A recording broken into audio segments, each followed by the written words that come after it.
Nice computer. Good morning, gentlemen. Morning, Morning. afternoon at this point. Yes, sir. Uh, so let's get after it. Today we're gonna do like a listen through of our most recent EP, Fantastic Invasion. We kind of want to go song by song and spend a couple minutes talking about the backstory of the song, some any any fun facts or anything that we feel is relevant or cool in the production process of that song. All of the above. We're gonna go into depth. We're gonna tear these songs apart, and we just want to share it with you guys, and hopefully you guys find it interesting because we really love doing all this stuff and creating these songs, and so much of it goes unseen just by listening to it. And then after each discussion of each song, we're going to listen through that specific song and kind of stop and go, point out some cool moments or some of our favorite stuff in that song, and you're gonna get to see us kind of geek out a little bit because we love our music. We think it's dope. We think it's a lot of fun to listen to, and hopefully you agree if you're watching this. Getting Up over. next, we got Wildflower. That's a song. Um, Kind of similar situation. yeah, we Like we all kind of came up with our own parts. very young, very Yeah. young. Um, Yeah, that's an old one. I wrote lyrics to this song in like middle school or freshman year of high school, like very young. Yeah, They're about. I grew up going to a summer camp, and obviously as a young lad, you know, yeah, you meet girls, and you flirt with said girls at the summer camp, and speak for yourself. all right. Well, anyways, How about we give it a listen? uh, so the song is about that. I guess the seasonality of like using seasons as like a metaphor for like having a childhood crush. Because I was like, oh, this girl that I really liked at the time, I was only seeing her like at that summer camp for a couple weeks out of the year, and then maybe you hear from each other as we got older in social media and stuff like that. Like you hear from each other um, occasionally during the school year, and again, it's tacky, but I was in literally like middle school, so lay off. And again, like Dan said, this is another one of those songs where we all kind of like the band kind of came up with their parts, and it just we just melded it all together and made a song out of it. This one, Another one. Oh, go ahead. sorry, go ahead. Another one that came a long way from Inception. It Yeah, was kind of lame, like to begin with, really. uh, and a lot of post production helped out with putting it together. And this is another one. Shane put a ton of effects on the guitar in the intro, a lot of reverb and stuff. It's pretty cool. Yeah, this was a challenge to this was a challenge. It was. Very much so. Um, we all kind of struggled to. We honestly, there was a point where we debated whether or not to put it on the EP, but it felt like a lot of wasted work if we hadn't, and we didn't want to put out just 4 songs um, for whatever reason. And I think ultimately I think it belongs there. It sounds good now, but boy, did it take a lot of work to get it there. Hmm. Um, yeah, but let's give it a listen.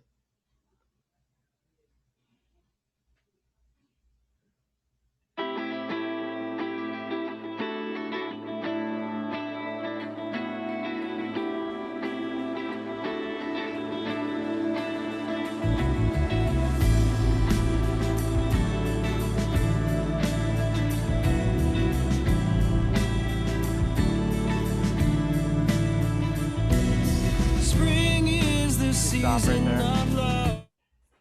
Yeah, you Like can hear the effects coming in. I just think. that first section is like the bass tone is great to begin with. Oh That's yeah, another example of Shane just like dialing that bass tone in. I think was this recorded on that Ampeg, Riley? Yeah, I think this was the one. Yeah. Yeah.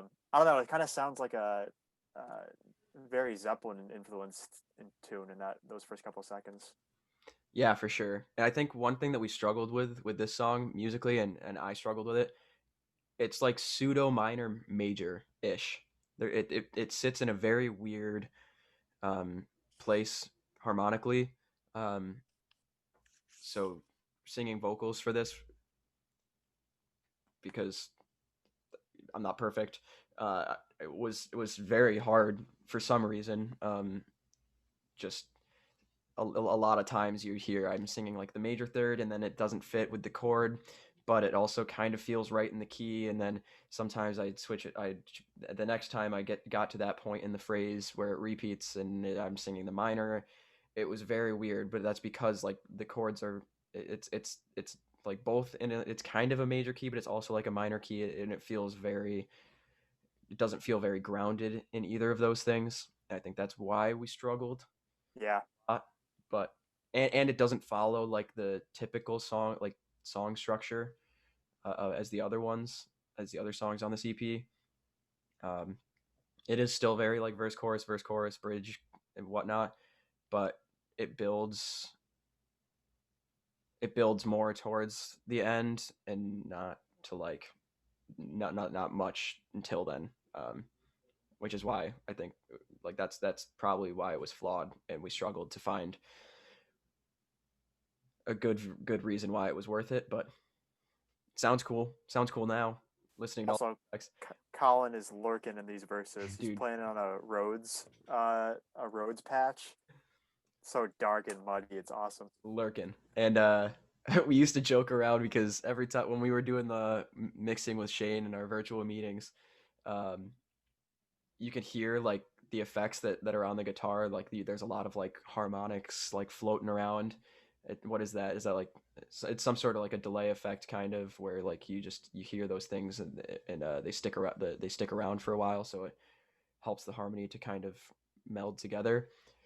But it's also got like a very shimmery sound to it. And I remember every time we couldn't stop laughing for like a meeting or two when he'd hit stop, and you'd hear that if you'd wait for that effect to go away, because it takes like 3 seconds to go away after you stop the sound.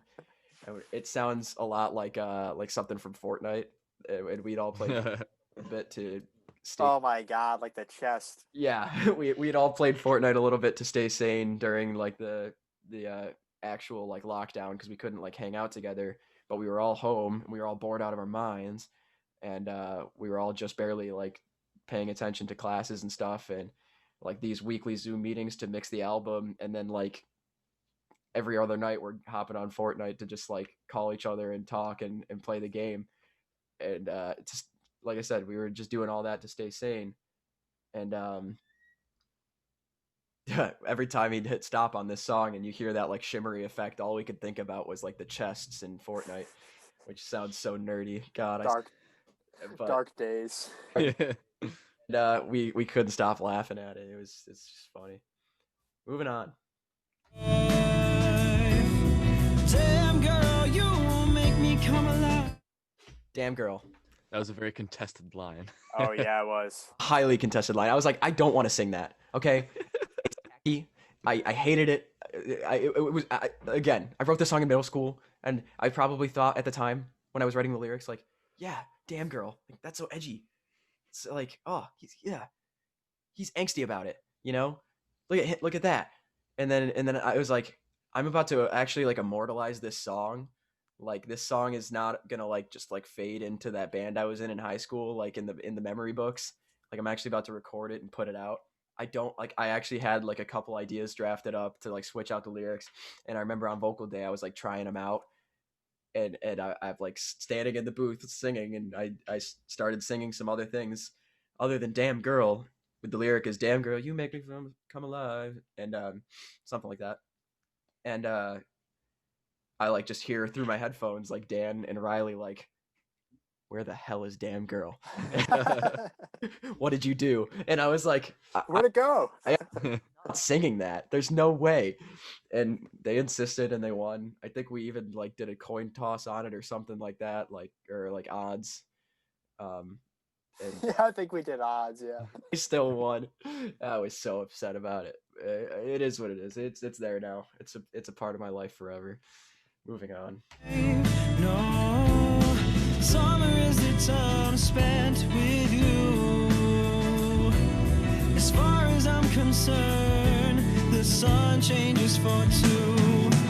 Oh, she's a wildflower, born in spring and gone in fall.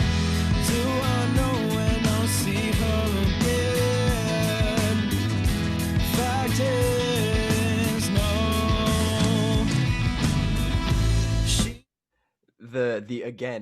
The word again at the end of every chorus was like one of the most contested things about this song, because I still think it sounds horrible. And this is one of those moments we talked about earlier, how like one of us would hear something and the rest of everyone else would be like, it's really not that bad, or like it does, I don't hear it at all. And there are so many of those in this song especially. But again, I still think it sounds horrible, the word again. It sounds, yeah, it's definitely could have been better, but I think it's better than what it was. Better than what it think it- was. Yeah. I don't think it inhibits the song from being good on its own or whatever, but oh god. Also, in the beginning of that chorus, I remember Shane used the pop trick because there was really not a great transition from the verse to the chorus. Mhm. So he put like a symbol, like a backwards ride, I think. So like if you hit a ride but played it backwards to kind of give it some sort of transition, because it was really just like hitting the sections of the song. It was like, man, this doesn't flow. So I think it kind of worked in the end. Yeah, That's kind of funny. production things like that. Yeah, you take like a track of just like someone hitting a cymbal, and then you flip it in reverse so that you get like a build up to the attack, instead of the attack that fades away. And you'll hear that in a couple places throughout the song. We kind of threw it in there every time there's like a weak transition that needs something a little more to like signify, oh, like we're building towards a little bit of something. Because like I said, this song doesn't build until the end really. So we needed to add some of those things. Shane definitely came through with great ideas. And those are fun little things because like it almost sounds like something like it sounds like EDM or like some sort of like computerized music that it's just someone messing around in Ableton or something. But I mean, essentially, like it's the same thing, but like they're cool, like DJing type effects that like you can play around with. But he's doing it with like live sounds that we just created, and playing around with those sounds, manipulating them to create effects, which was really cool. Moving forward. loves me, she loves me not. Running out of battles to pick. Come the winter, my heart will be shut.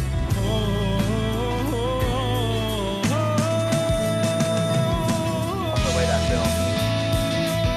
She's a wildflower, born in spring and gone in fall. Do I know when I'll see her again? Fact is, no.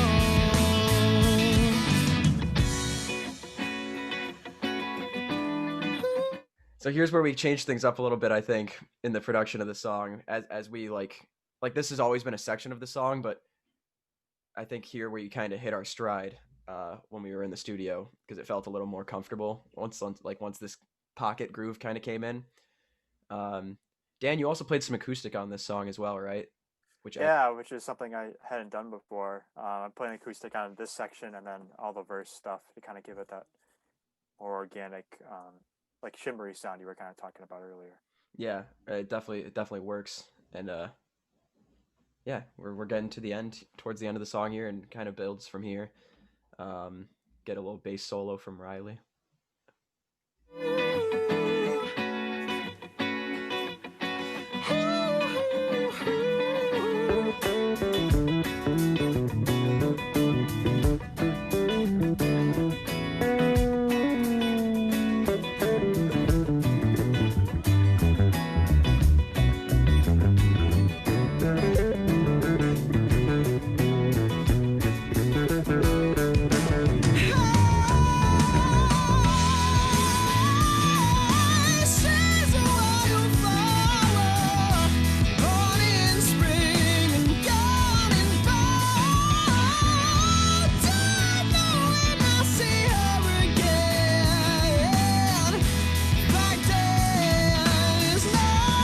I mean, before going into the next chorus, like the last chorus, God, dude, the bass solo is so fun. Like Great tone. it makes the song, the tone's crazy. I remember like You there's can like some thank you can noises. thank Shane for the tone. Yeah, dude, there's some little background noises in there that are like fun.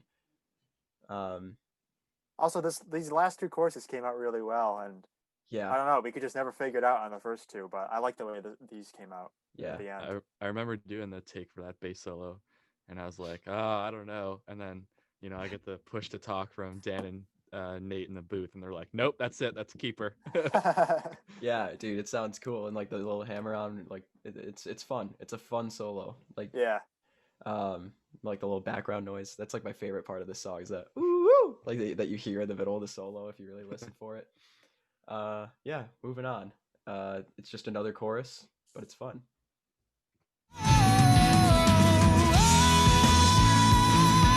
She's a wildflower, born in spring and gone in fall. Do I know when I'll see her again? Fact is, no.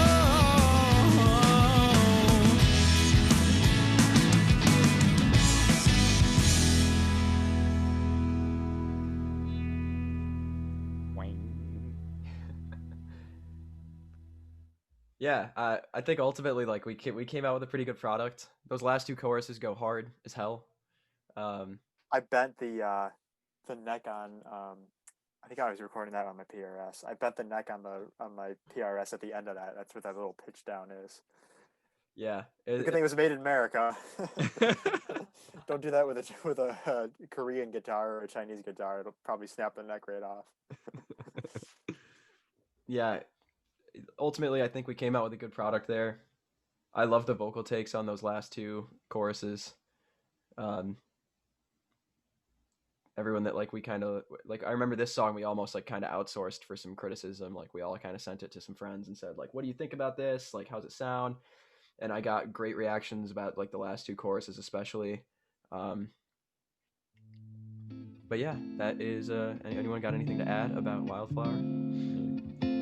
Moving right along. All right. Yeah. I would love to be loved.